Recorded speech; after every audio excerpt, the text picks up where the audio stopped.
time. We know how to handle adversity at a big stage like this time. So, I really feel like we're totally equipped to win this game.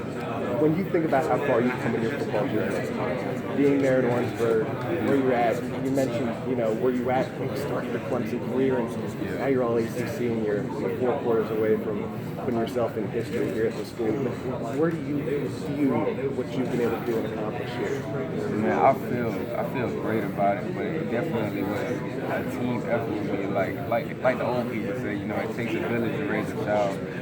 Just the coaching staff, my family back home, and then my brothers on the team, man, they all just, kept my mind in the right places when I was kind of drifting away, when I felt like things were slipping out of my reach. So I really can't take any credit for that, man. It's just the culture of Clemson, it grew me into a man first, and then that's when I, grew on the football field. So I got to give a lot of credit to Coach Sweeney. Even though I didn't see what he was doing back then, I used to be like, what's Coach Sweeney doing? Coach Sweeney this, Coach Sweeney that. And I'm pretty sure every player goes through that.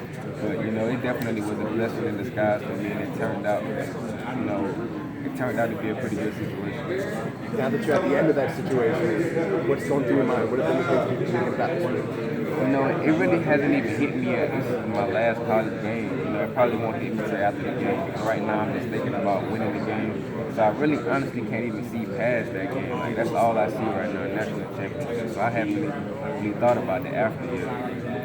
All right. I want to go into late in the game against Ohio State, man. You're sitting there, you're playing center field. The ball's coming towards you.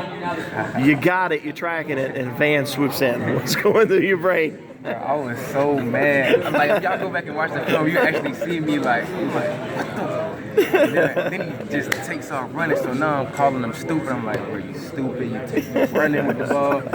But then I jumped back in the football mode. Like, let me go block for him. Ran and block for him. We fought about that night. That was my roommate. Like, he knew he wasn't gonna go to sleep without fighting me for that one. I was so ready to catch that. Like, I just knew I had it. It was coming right to me. It just stole it from me. But that's my little brother though, so I'm gonna let him keep that one. I'm gonna let him live with that. But he can't do that anymore. You know that. I have to ask. I mean, did you say something to him on the sideline, or did you wait till you got back to the hotel or the bus? I said something right there on the sideline. He was tired. He could barely breathe. He was just laying on the ground. I came over there. I punched him in the stomach a few times. Like, bro, don't ever do that again. You can't do that.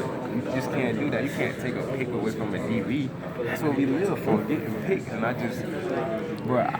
swear it was like the ball was just in the air for at least 2 minutes. I was just thinking like, yes, I got it. It's just coming to me. Here comes Van. Was that really your first thought when you saw him catch it? That, man, you stupid? I mean, yeah, I'm like, you can actually see my reaction. Like, just go back and watch the play. You can see me in the back of the end zone. I feel like I'm a temper tantrum. And I just jump back in the football mode. Like, let me go block for him. Wait, have you gotten any grief from your teammates about him taking it from you or from Coach Reed? Yeah, as soon as he hit the sideline, it was like, man, took the pick. Coach Reed, he went straight to technique. That's why you gotta attack the ball. You should have attacked it. I really should have, but I was feeling let it come to me. He did the right thing. He had the right technique, so he got the prize. I'm proud of my little brother, though, man. Just seeing where he came from. But he really came in way ahead of me, but still seeing his progress, man, I'm really proud of him. I spent most of my time outside of the football stadium with him. That's really my brother. Like, we didn't come from the same mom, but we definitely, he couldn't make us any good. Like, that's really my brother. I can talk to him about anything, even things not dealing with football. He knows everything about me. I know everything about him, man. So we really close.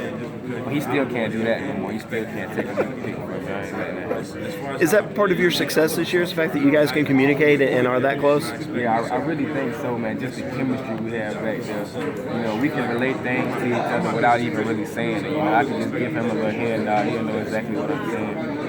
So, having that chemistry, that's not coachable. That's just something you have to, naturally build. And luckily, we had that relationship. We just ended up back there in the secondary at the same time. How wild is it to think 3 guys from Orange County